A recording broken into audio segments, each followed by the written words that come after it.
Hi, everyone. Welcome to another episode of The View, the Church of the Larger Fellowship's weekly talk show. We are so glad that you are joining us today, and we are excited to speak with our guests today. But first, our hosts will give us our weekly round the country roundup. I'm Christina Rivera. I'm coming to you from Charlottesville, Virginia, where it is just weather-wise, just, overcast, cold, just a regular everyday winter day here, but no snow, no rain, just kind of, yeah. Meg Riley, how you doing? Hey, it's 1 degree here in Minneapolis. We went over zero. Woohoo!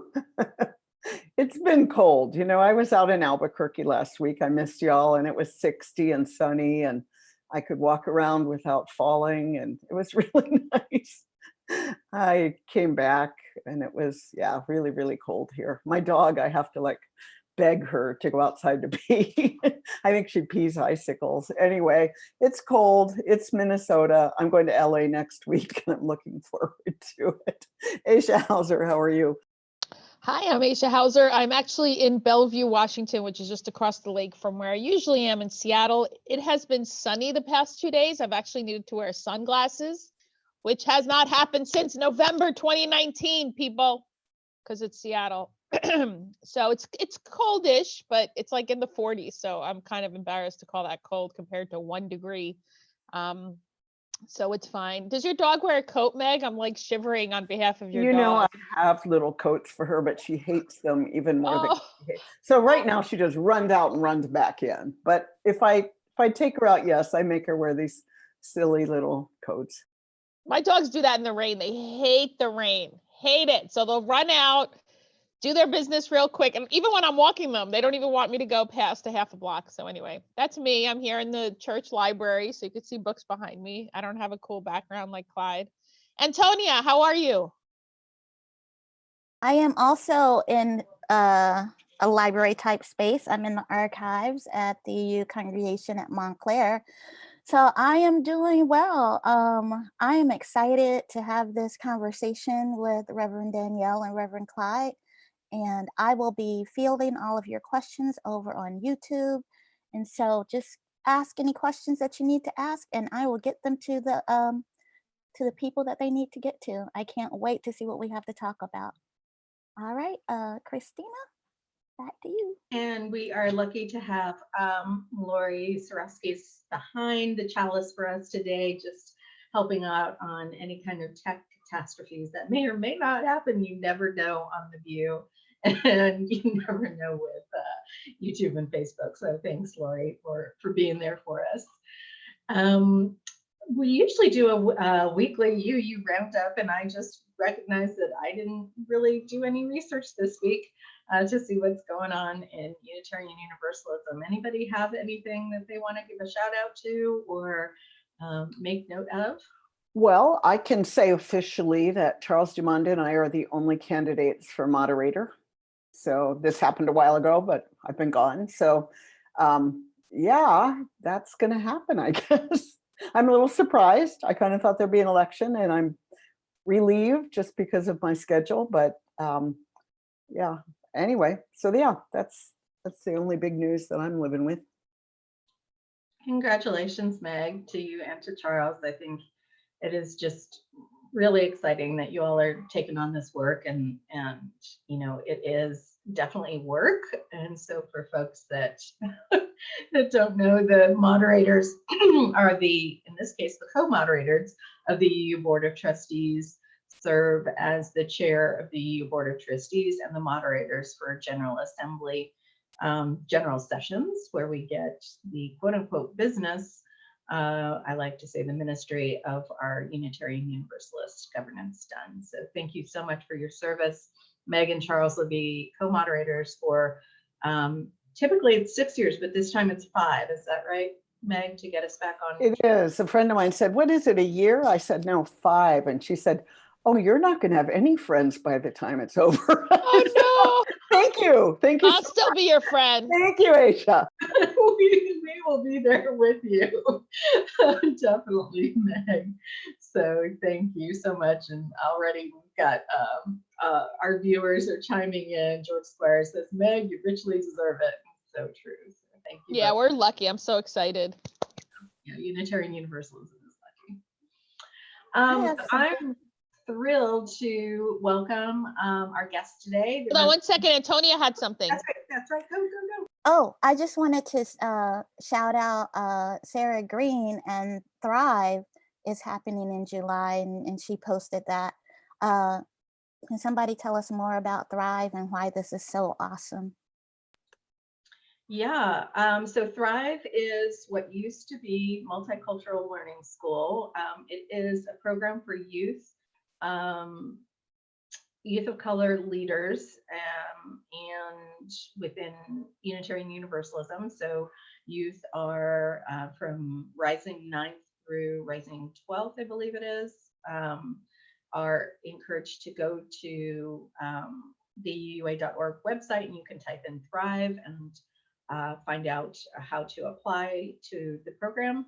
It's usually just short of a week, and youth from all over the US get together. And there are mentors there at Thrive who talk about leadership development, talk about ministry, talk about all sorts of things. And it's just a really beautiful way for youth to be able to find their people within Unitarian Universalism, and also to find their mentors and to find out where their support systems are. I know my kids went to Thrive, and it changed their way of being Unitarian Universalists. And We hosted a Thrive a couple of years ago at East Shore, and we had youth from all over the country, primarily the West Coast, because we're on the West. But it was, and I was one of the leaders, along with Sana Saeed and Reverend Kimberly Quinn Johnson. Awesome. It was great. Yeah. And it is heavily sponsored, underwritten by the UUA. So if finances are an issue, please don't let that stop you, because they just find ways to make it happen. So definitely check it out, because it's awesome. And also, I think the application for summer seminary for youth for summer seminary, I believe, is also open, which is in Denver, I think, coming up this year. So go for it, people. And is that Kiana who posted about Black Mama's bailout organizing call? Yeah, we need more info. So we just got a note in the notes that Black Mama bailout organizing call on February 28th. So as soon as we get more, I'm guessing that's Kiana Perkins. I actually put that up there.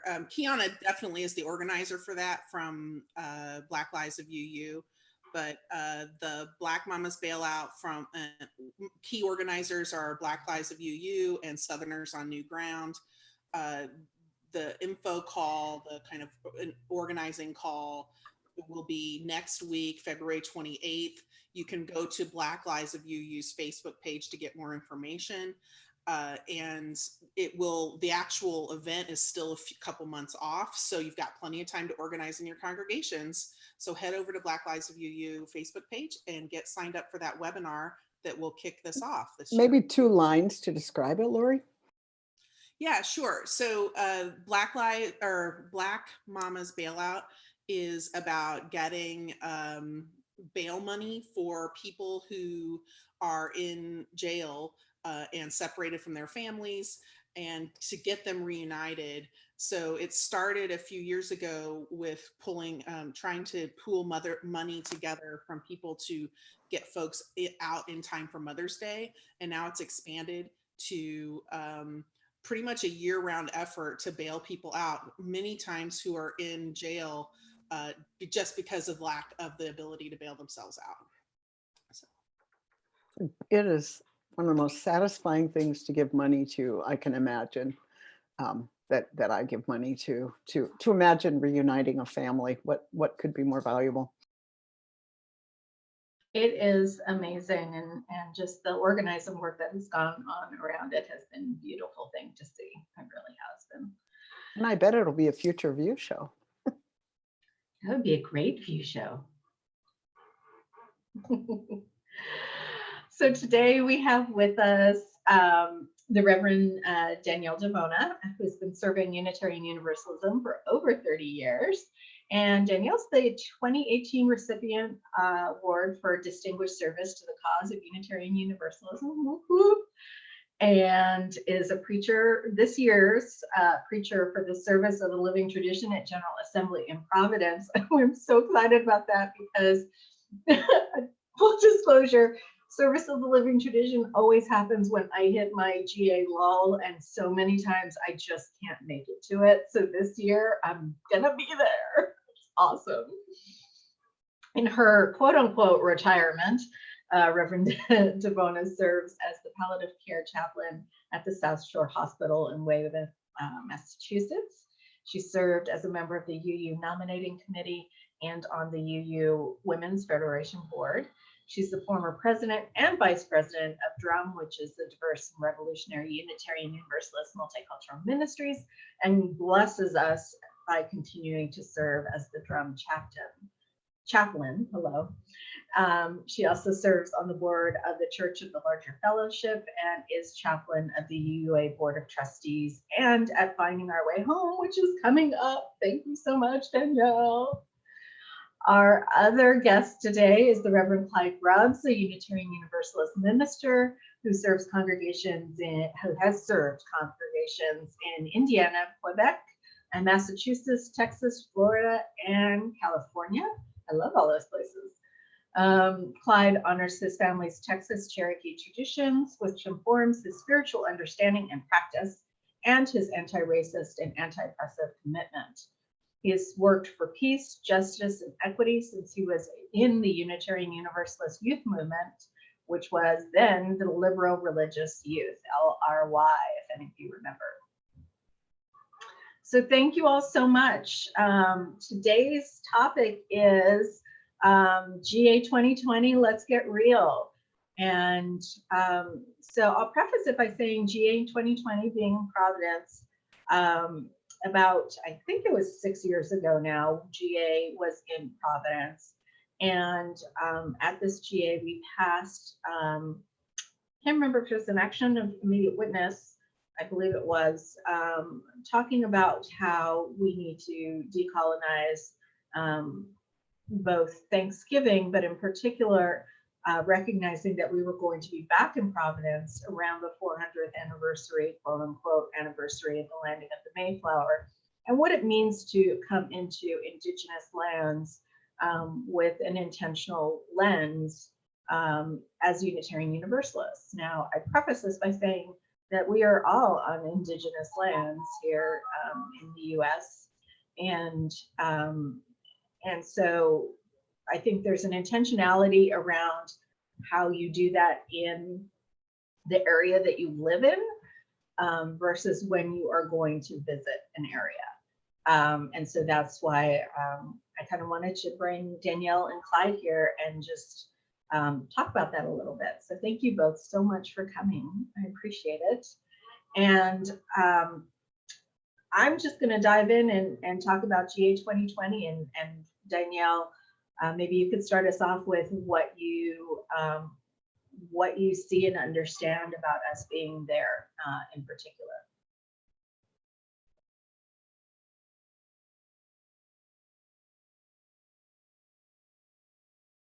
I'm not very tech savvy. Took me a while to unmute. I'm actually, I'm quite nervous about going to Providence on the 400th anniversary. Yeah, I'm not convinced that we can be on our best behavior, mostly because I'm not convinced that we actually understand the history and the results of that history.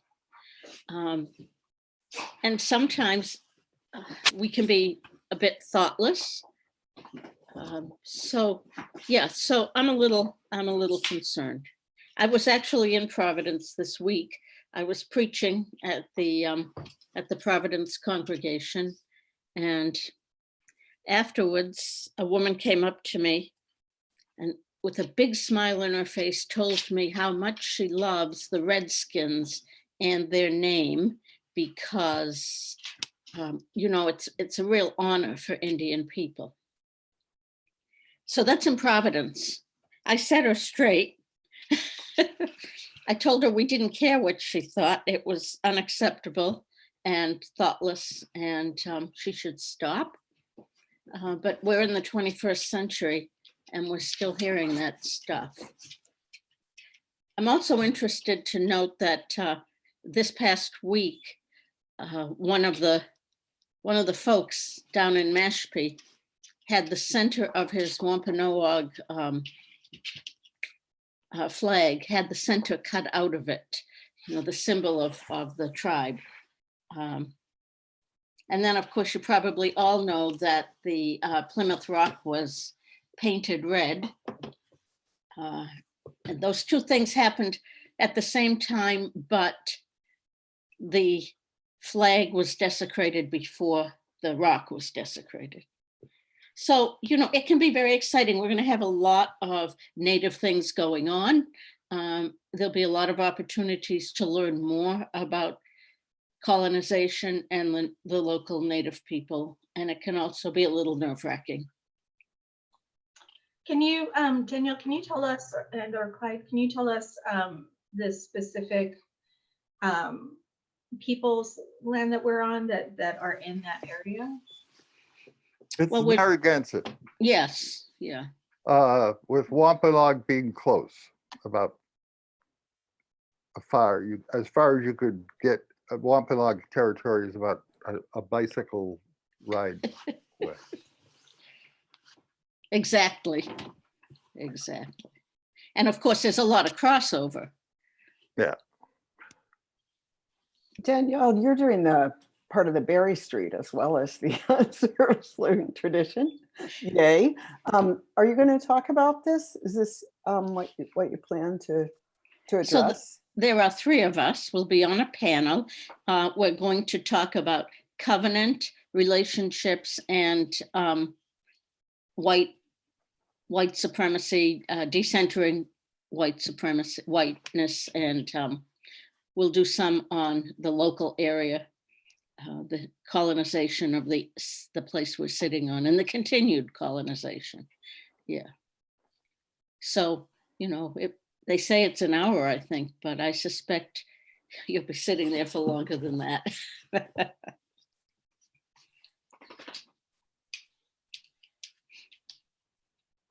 And I just want to, you know, clarify for folks that, you know, I think Kiana Perkins, she's online, said, thank you for saying that maybe we're not ready to be there and to do this well. And and I think that that's a real concern. And so I wonder, you know, what are the ways in which we can invite people to prepare for this?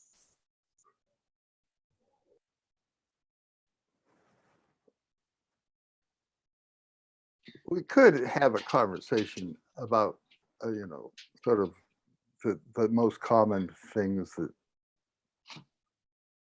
settlers say. And you know, put them on a sheet of paper and say, I mean, liking the Redskins is interesting, but I mean, the Braintree high school football squad is called the Womps. Yep. Mhm. So some things are close at home, right there. And I don't think there's an Indigenous person in the UUA that hasn't had somebody come up to them and apologize for boarding schools or something like that, which is a heavy burden to take when you're on your way to lunch. I want to apologize for my ancestors. I spent 5 minutes telling you this. That's all. Don't do that. Okay, just don't do that. So you can put a list of most common things that require patience and irony on the part of the those of us who identify with these original peoples. An Indigenous people's history. It wouldn't hurt to read that. Which is this year's common read. Exactly, Yeah. exactly. And Read you the know, young it's, person's version because that's what I'm reading. The real version, the adult version's great. The young people's one you can finish by GA. So I highly recommend reading. that's the one I'm reading. But you know, the other thing is people can look, we're always on the internet. So, you know, why not look up the local tribes where we're going for GA? Why not have a couple of recommended websites to look at?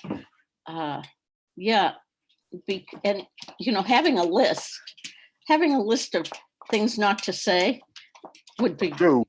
or do would be great. I've had people point at me. Oh yeah, huh? Look at the Indian. Okay, but yeah. So I mean, we are doing the work has been going on for months. Yes. I mean, we've had conversations with the leadership people. I can tell you some of the results. Narragansett folk, Massachusetts folk. But this morning I was working with Lumi people in the Pacific Northwest.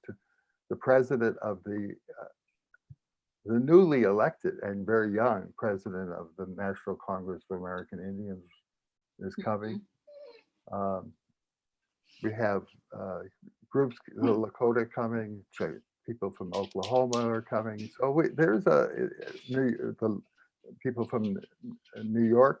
So there is going to be a considerable number of not Indigenous people from communities around the country coming to workshops, presentations, for our call to action on Sunday afternoon. And we're having that big display brought in. The big display. Yeah.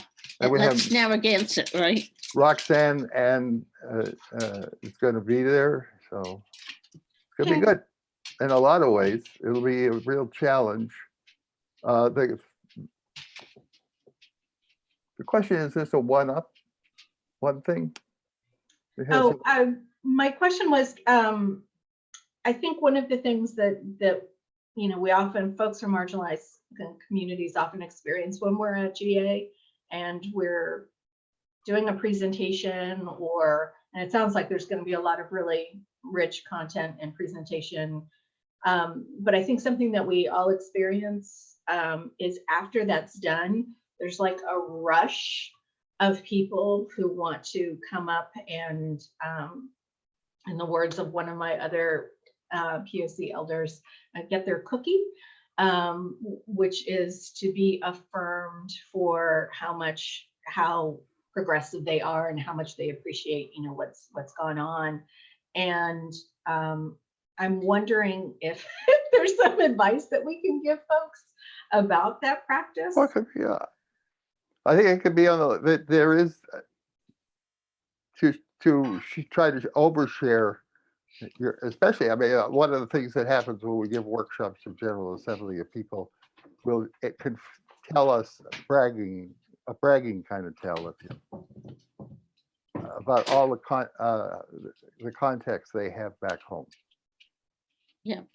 Well, I wish they would write that up and tell us, not just on the aisle or at a table in GA, because the UUA probably could put it together and do something with it, but it becomes more like a brag. We're doing all this.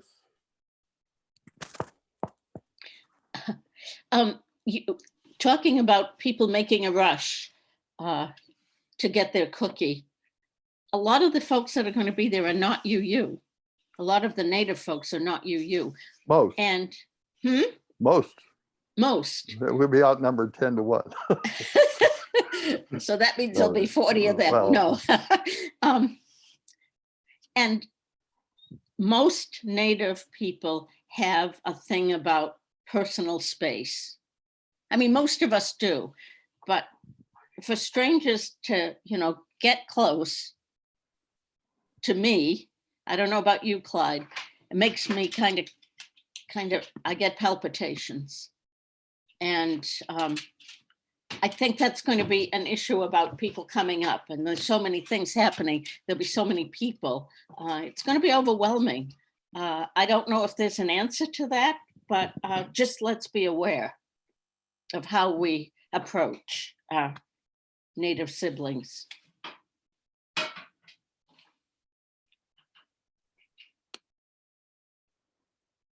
Yeah, I think, and sometimes what I notice is so this happened after we did the bilingual worship service at GA. There were so many white folks that came up. I actually saw my Latinx UU siblings who were trying to get to us, couldn't even get to us.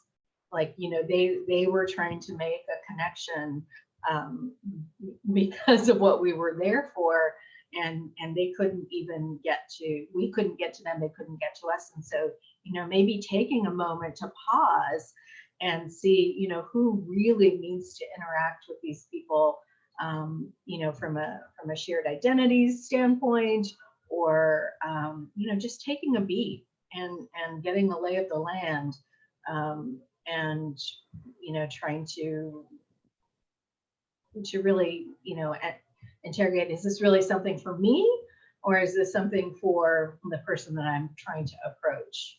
I think would be really helpful for folks to just take a moment. So Danielle, you mentioned that there's going to be a display.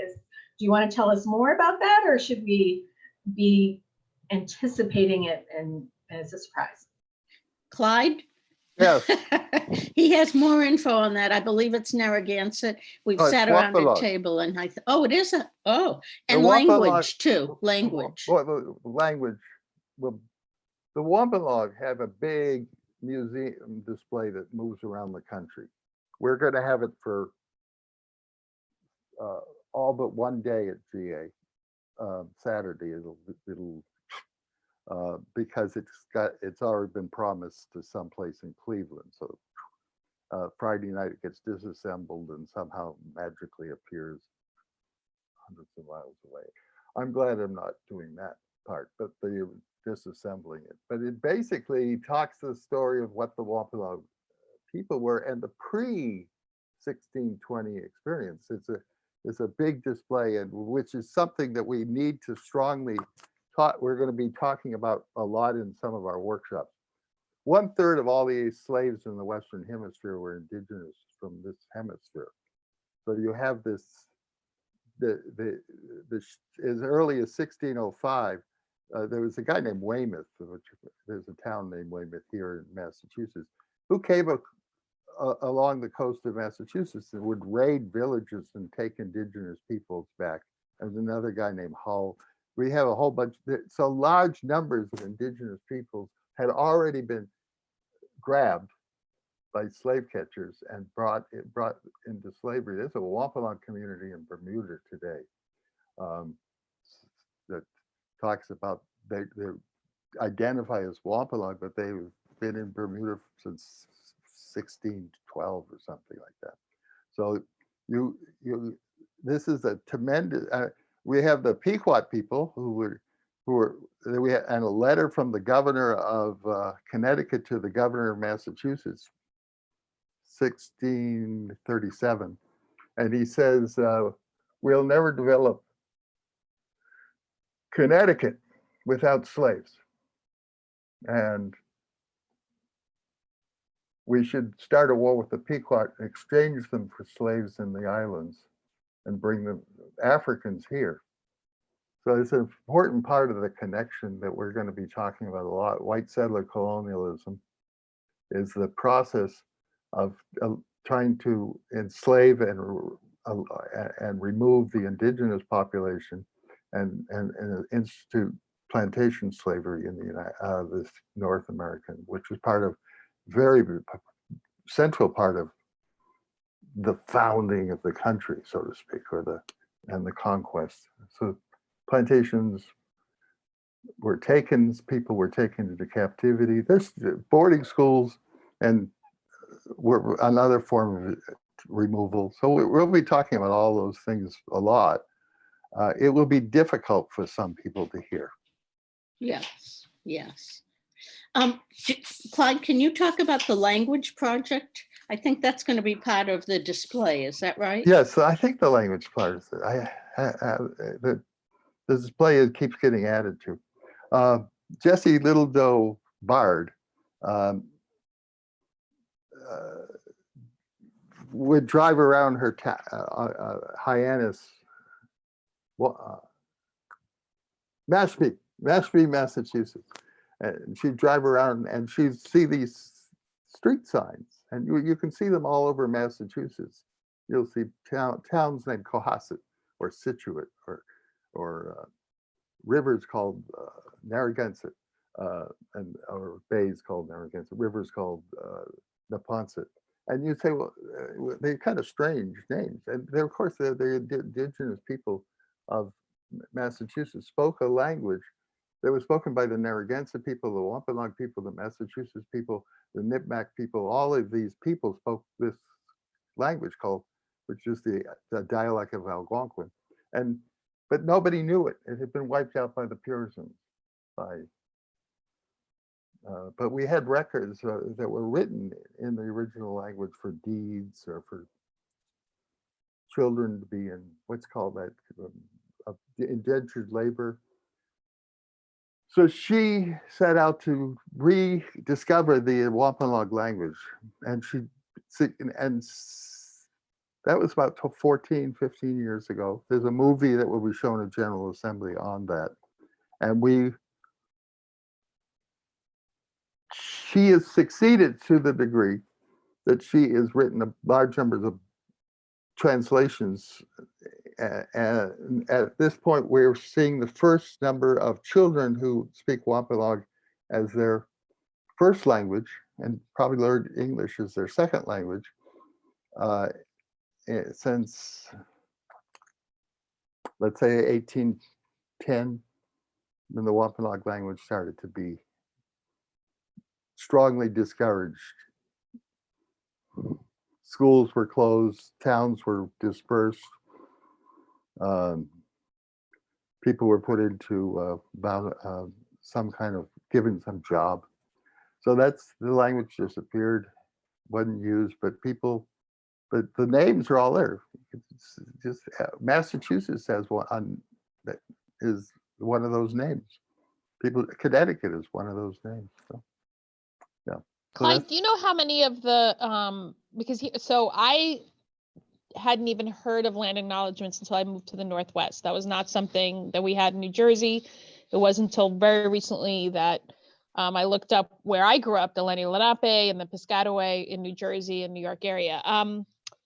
But one of the huge issues that's alive for many of the tribes in this area, the Coast Salish peoples, how many are recognized by the US government and how many aren't, because that has huge implications for funding and resources, and tribal recognition and land. So I'm curious about tribal recognition in the Northeast. I was surprised to learn when I went to New Hampshire that there's not one reservation in the entire state of New Hampshire. So I'm curious if you can speak to that. Yes, I can, a little bit. So the treaties that the United States drew up with indigenous people were indigenous people west of the Appalachian, since they didn't recognize any of the treaties that the British might have, or because the United States replaced, in their view, they replaced the United Kingdom. So everybody that had any kind of relationship with the United Kingdom had no relationship with this new government. Which, I mean, I know you love to talk about the United States and the founding fathers, but as far as indigenous people are concerned, we're talking about a coup to maintain slavery and to remove indigenous people. And, I mean, to hell to say that George III would have been better, but George Washington, who was a land speculator, and made a fortune getting rid of the land he couldn't settle because it was indigenous land until the revolution. So yeah, so there's nobody east of the Appalachia had a treaty with the United States. So a lot of people have started fighting for that in that period, which we identify as the civil rights movement. They started fighting for recognition. And the Pequot were the first in New England to get recognition. And there was some, what's called state recognition of some of the peoples in Maine. And Danielle, do you know Yeah. the date of the Wampanoag recognition? It was It within, was in I the still had gray 60s. hair. It was in the, I want to say the middle 50s, 1950s. Yeah. Oh no, I know people that were in the lawyers for that, and they're not old people, not old elders. Well, we I think it was. lost recognition and then got it back. Uh-huh. So in the 50s, when I was a kid, the Wampanoag leaders went to Boston for state recognition and were told that no, they wouldn't recognize them because there were no Wampanoag people left. Mhm. Yeah, even though they were standing in front of them. And so that was when I was a kid in the 50s, but then it happened again they tried again in the 70s, late 60s, early 70s, maybe 75, 1975-ish. Do you think it was later than that, Clyde? Well, I know people who were lawyers in the case, and they're Yeah. they're younger than I am. So, Well, I wasn't a lawyer in Well. the 50s. So given that all of this is going to be going on at GA, and we've talked a little bit about, microaggressions and macroaggressions that are going to be happening, as people are quote unquote learning, is one of the questions that came in is there a way for Indigenous UUs to connect with other Indigenous UUs while they're at General Assembly? Like, how can we support each other, while all of this learning by our white peers and siblings is going on? well, if I were them, I'd have them start right now by going to the Native Caucus of Drum and getting connected through that. And it would be great if, like, a couple of years ago, Blue had a space just for Black folks to kind of get their breath again and get renewed. It would be good if we could do that at this General Assembly for Native people. But I'd start with Drum. I'm sorry, Clyde, go ahead. No, that's all right. We do have a gathering place. One of the difficulties of the Providence Convention Center is that this, relative to the size of our General Assembly in Providence, because Providence is going to, a lot of UUs live within driving distance of Providence, let's put it that way. So there's a difficulty with getting space, but we started last GA. When Indigenous people gather, they don't like to gather in seats that are all facing toward the teacher. So we asked for a circular space. So there's a large circular space where the chairs could be set up in a circle, called the rotunda, which is on the very top of the thing. And that's going to be there for all kinds of gatherings. But most of the workshops on Indigenous themes, well, half the workshops on Indigenous themes are going to be scheduled in that space. So that it's not like drum space where you can go anytime. But there'll be gatherings. I mean, I know that the president of the National Congress of American Indians would like, she's been elected 3 weeks ago. So she has liked to talk to people from other communities. She's supposed to be representing as the president of the Congress. But so rank and file, there'll be those discussions. The Lakota would like to talk about water protection. And so there will also be gatherings of the Indigenous people could be gathering. There'll probably be lots of meetings there for all kinds of conversations. We're just starting. Well, we're not scheduling anything until probably May, because the General Assembly, as I said, they have space problems. They're going to have, I think we'll have the same problem with drum space. I have a question. Are all of these workshops, or is some of this plenary time for everybody? Some of these esteemed visitors, will they be introduced in plenary, or will it all be? Yes, some, not all. I talk to Susan about every 2 weeks, and she keeps telling me that she only has limited freedom, General Assembly, to be on the stage, because there's a lot of stuff that's planned. So we have, as I said, there's probably 8 people that need to be that what you call notables, and we'll figure something out.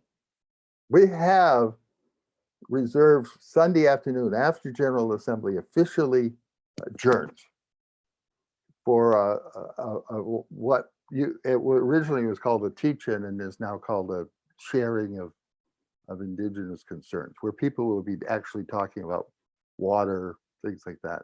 So I'm sure that those will be a time for some people to address this. But if we do breakout sessions, we would probably have 6 speakers.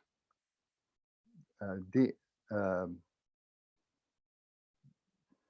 if we just let people speak to the whole assembly, we could do a few more. But it's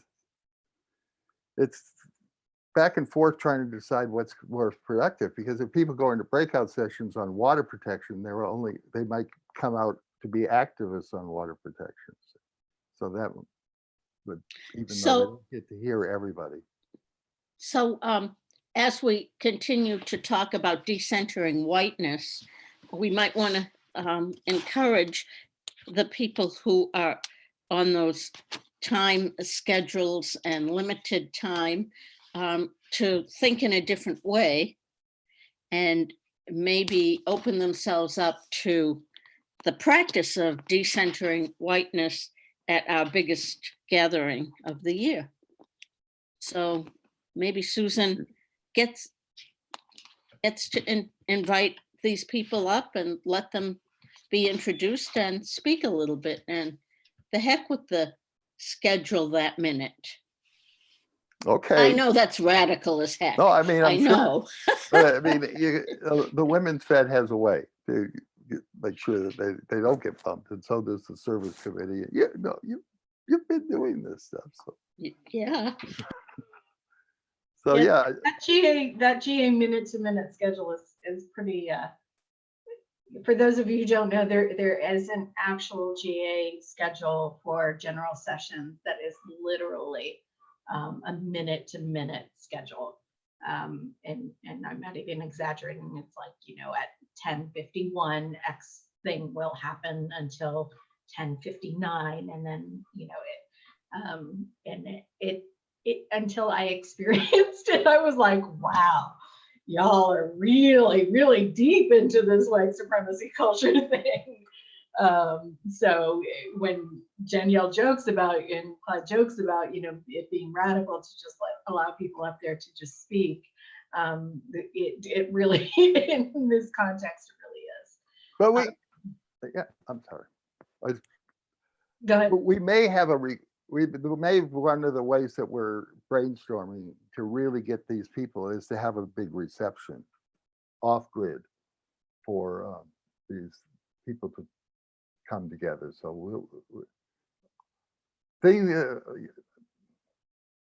we're saying these things to each other, and then sometimes solutions appear. Yes, I love that.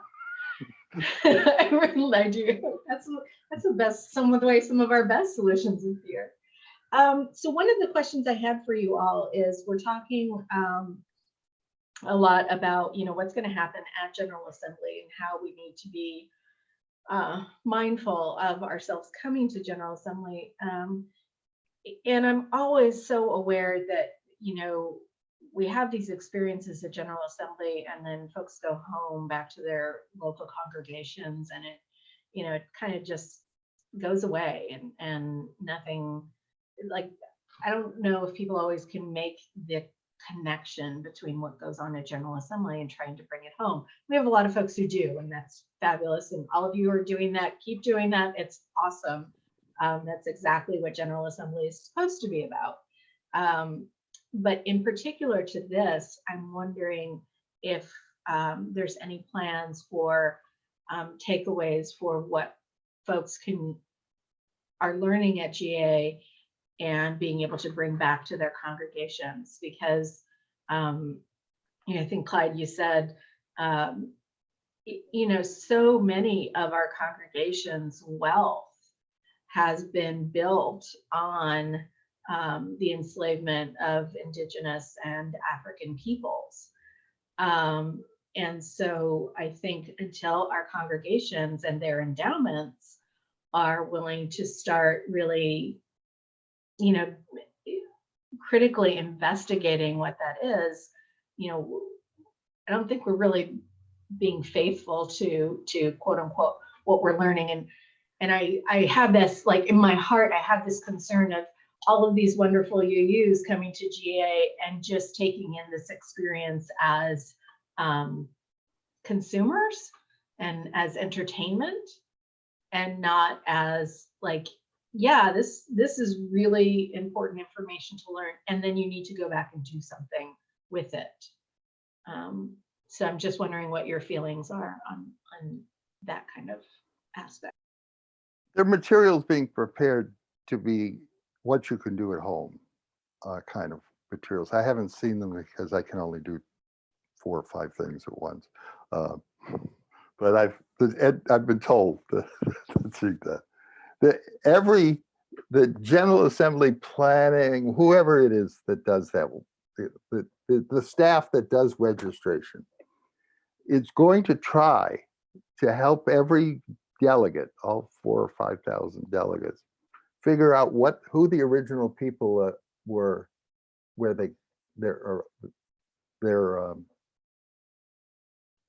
come from, where they're settled, I guess is and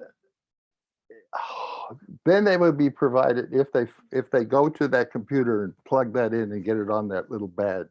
I think it would be a ribbon saying something like Eastern Cherokee or Nipmuc or something like that. Then they would be encouraged to actually do some knowledge of what happened to that people. So we're going to have 4,000 Indians there? 4,000 people, it'll be slightly brighter than they were before they came. I don't think that makes them why getting a ribbon doesn't make you it takes a lot longer to become Cheyenne, I'll tell you that. Getting a ribbon. But anyways, so they get, and if they do that, there will be something that maybe will help them go home. Mm-hmm. So what's the I guess you're like, it's like splitting the atom.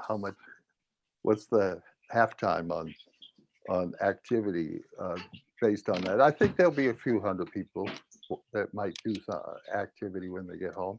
There'll be films that they can actually get from the people who provide films to show at home, and they're really good films, including We're Still Here, which is the Jessie Little Doe Baird story, The Condor and the Eagle, which is a major discussion of the indigenous connection between South America and North America, and all of the struggles going on by indigenous people. So and the Doctrine of Discovery movie, which I can't remember what its title is, that Steve Newcomb did. So I think those would be good movies for people to come back to their congregation to have one of those continuing education things.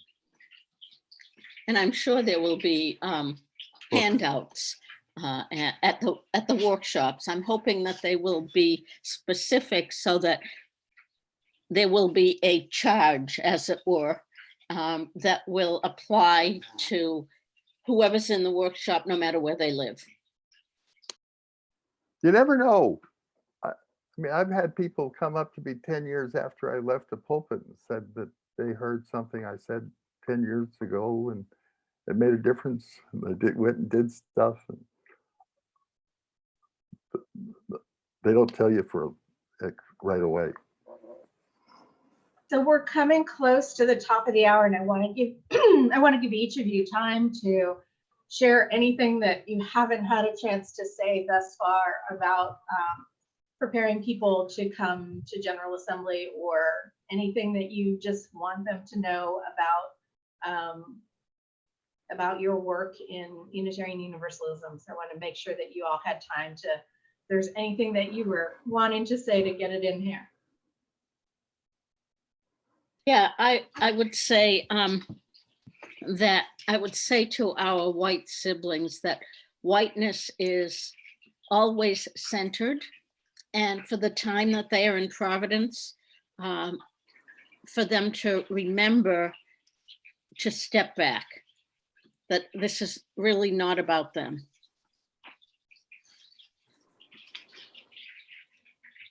The primary form of the genocide of indigenous people is called disappearance. That people that, and you could hear Unitarian, I've heard hundreds of my colleagues talk, and they would say something like, the country was young when Thoreau did such and such. And they completely oblivious to the fact that they just disappeared 10,000 years of human history.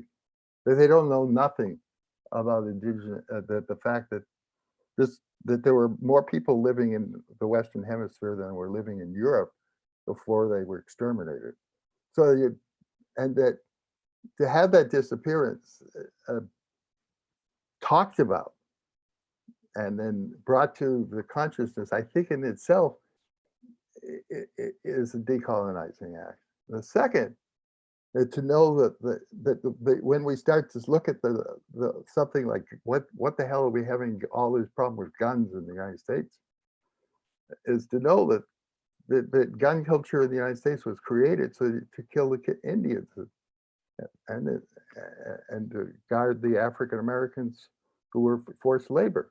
That's why you have gun culture and why you have violence, because it's because this particular people have been trained in violence for 400 years. So I think that there are lots of things that will be possible to have conversations about. And as you indicated, it would be important to have follow-up memos to have those conversations when the people come back home. But disappearance is a huge problem. UUs do not know anything about this country. No, and Kiana Perkins commented that capitalism and brownness as entertainment are some of the few ways white people are taught to engage Black and brownness. They don't see Black, Indigenous, people of color as people. And that speaks to what you're saying, Clyde, the violent extractive capitalism that was the founding of settler colonialism in the United States continues in everything we do. And I think Unitarian Universalism has to take a really, really hard look at itself. I am no shade to Naomi Klein, but it feels like a missed opportunity that we did not have an Indigenous leader do the Ware Lecture. So I just want to name that.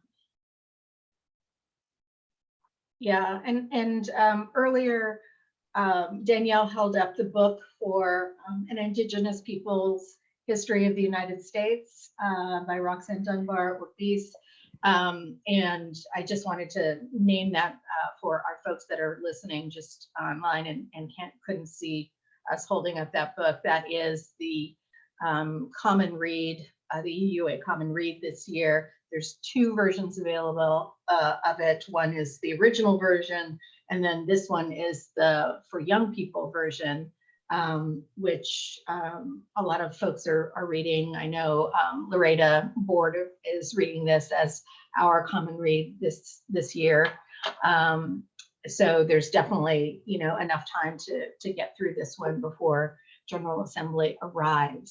And I think somebody else had something that they were waiting to say.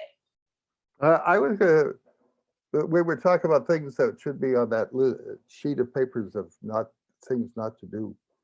And one of the books that also came out with Indigenous Peoples' History of the United States is Myths about the Indigenous People.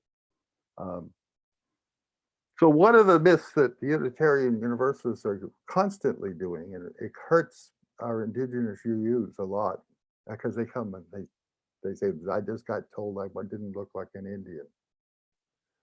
Is that UUs think that they went to the movies and they know what an Indian looks like.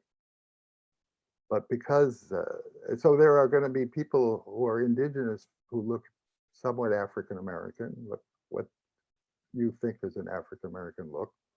Some people are going to look Latino. Some people are going to, you know, so there's going to be a lot of mix. And that's a really insult, this idea that you look, or people, I've had people come up to me and push my cheekbone. Yeah, and I think Clyde, it goes right to that invisibility that you were talking about earlier.